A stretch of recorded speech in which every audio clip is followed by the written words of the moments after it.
Merhaba arkadaşlar. Bugün kuşburnu sirkesi yapıyorum. Kuşburnu tabiatta kendiliğinden yetişen, içinde barındırdığı C vitamini sayesinde bağışıklık sistemini güçlendiren oldukça şifalı, güçlü bir meyve. Bu meyve sirkeye dönüştüğünde faydası katlanarak artmaktadır. O yüzden bugün kuşburnu sirkesi kuruyorum.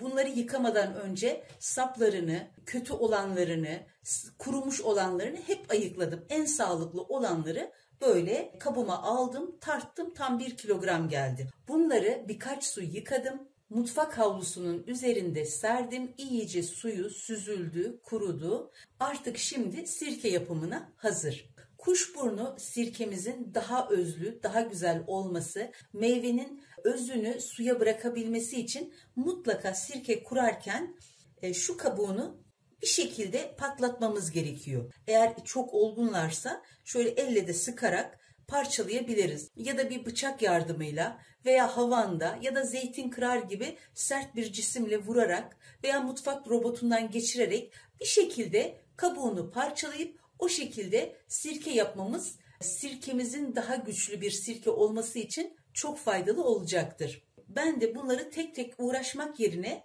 blender'a koyup üzerine de içme suyu doldurarak bu işlemi daha hızlı bir şekilde yapmaya çalışacağım. Şimdi önce şöyle bir kısmını kabıma dolduruyorum. Şimdi üzerine biraz içme suyu ekleyip blenderdan geçireceğim. Sirke yaparken mutlaka içme suyu kullanmak gerekir. Musluk suyuyla, klorlu suyla yaptığımız zaman sirkenin olgunlaşma aşamasında bazı sıkıntılar yaşayabiliriz. O yüzden imkan dahilinde içme suyuyla yapmak her zaman sirkemizin işleyişi açısından çok daha faydalı olacaktır.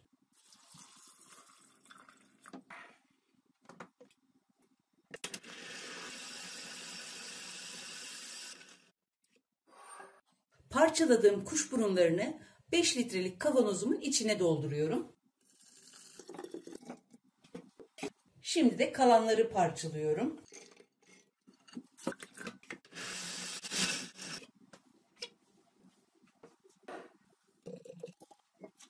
Karıştırma kabına biraz su ekleyip içindekileri de kavanozun içine akıtacağım. Ezme işlemi tamamlandı. Biraz daha su ekliyorum. Yabani meyvelerle yapacağımız sirkelerde mutlaka içine bir parça sirke anası eklemek gerekir. Sirke anası ile yapılan sirkelerde çok az sorun yaşanır. Sirke anası eklediğimiz sirkelerde sirke anası eklediğimiz için fermentasyonu gerçekleştirecektir. Yanına bir kaşık bal veya bir kaşık şeker eklediğimizde bu sirkenin daha güzel çalışmasını sağlar. Ama sirke anası eklemediğimiz bu tür yabani meyvelerde mutlaka şeker dengesini korumak gerekir. Şeker dengesini de şeker ekledikten sonra tadına baktığımızda tatlı bir su kıvamına gelinceye kadar, mesela şekerli bir çay kıvamına gelinceye kadar şeker eklememiz gerekir. Şimdi ben içine önceki sirkelerimden kalan bir parça üzüm sirkesinden oluşan sirke anasını ekliyorum. 2 yemek kaşığı da dolu dolu şeker ekliyorum. Şöyle iyice karıştırıyorum. Sirkemi iyice karıştırdıktan sonra üzerini ince hava alan bir kumaşla kapatıyorum. Sirkemi güneş görmeyen, karanlık ama havadar bir yere alıyorum. Sirkeyi böyle kurduktan sonra günün tarihini de üzerine atarsak bizim için o süreci takip etmek çok daha kolay olacaktır. Şimdi sirkemi köşesine alıp her gün düzenli karıştıracağım. Merhaba arkadaşlar. Kuşburnu sirkesini kuralı tam 48 saat oldu. Şöyle göstermek istiyorum. Gerçekten çok güzel bir şekilde fermentasyon başladı.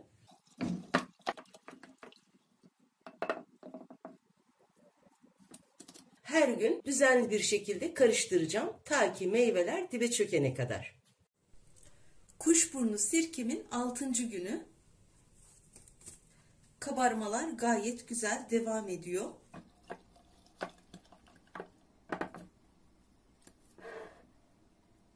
Merhaba arkadaşlar.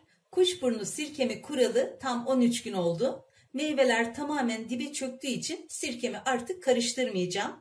Bu aşamaya kadar sirkenin gelişimi gayet güzel ilerledi.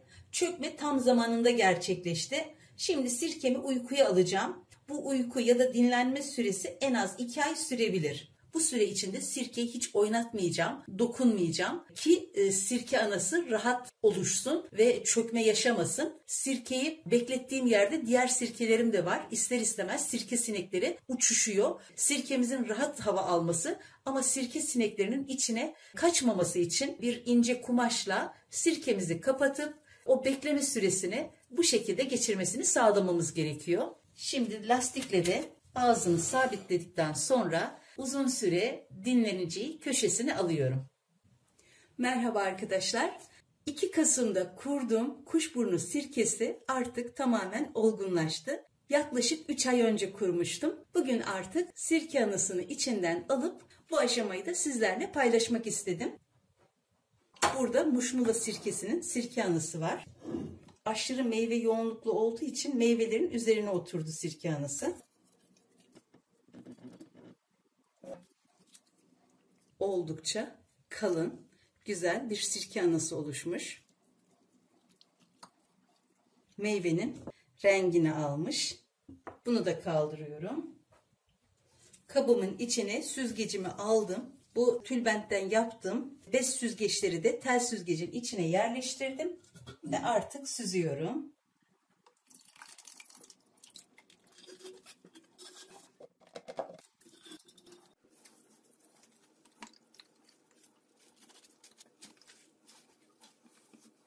Elimden geldiğince sıkıp içindeki sirkeyi çıkarmaya çalıştım. Bu da posası. Bahçeniz varsa bu posayı bahçenize ya da çiçeklerinizin topraklarına ekleyebilirsiniz. Artık bunu alıyorum.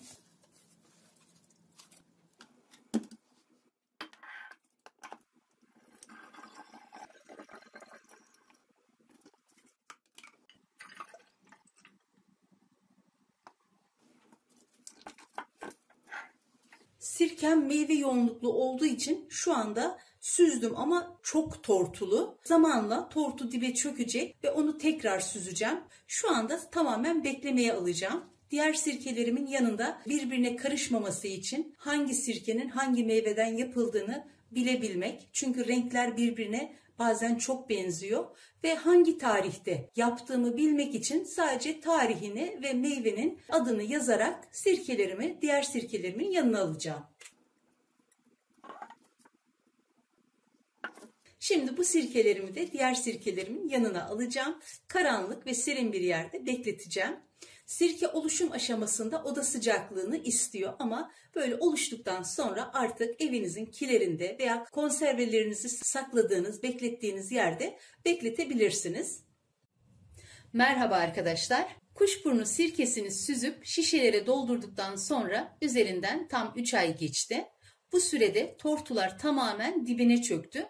Sirke berrak bir hal aldı. Kuşburnunu püre haline getirip sirke yaptığım için tortusu çok fazla oldu.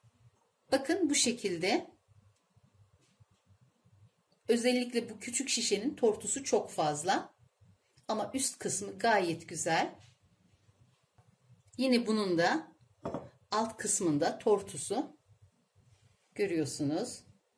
Oynatınca hemen bulanıyor. Üst kısmı çok berrak, çok güzel oldu.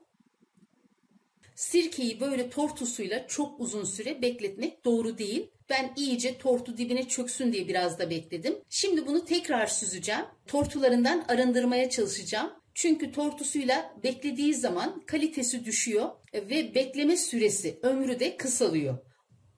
Şöyle bir kap aldım. İçine süzgeci yerleştirdim. Sirkelerimi süzdüğüm bu süzgüyü de içine yerleştiriyorum.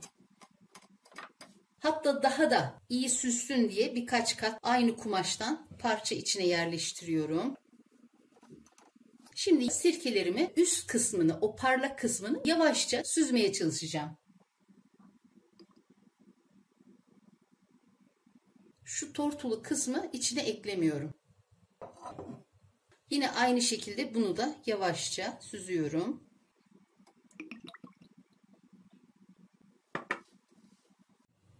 Şu dibinin tortusunu bunun da eklemiyorum.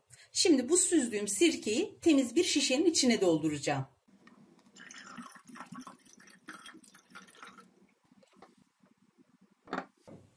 Gayet berrak, güzel bir sirke oluştu. Tortudan da çıkan sirkeyi tekrar biraz dinlendirip onu da üzerine ekleyeceğim.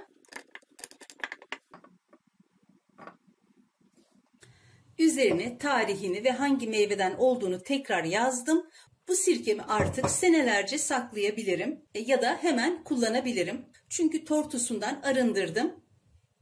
Hiç dinlendirmeden hemen bu şekilde görüyorsunuz ne kadar berrak ve güzel. Dinlendiği zaman çok daha parlak olacak. Kuşburnu sirkemi dün yeniden süzmüştüm. Üzerinden 24 saat geçti. Şöyle altında ince bir tortu tabakası oluşmuş. Ama rengi gerçekten çok harika, çok güzel. Tekrar bekledikçe daha berrak, daha parlak, güzel bir sirke ortaya çıkacak.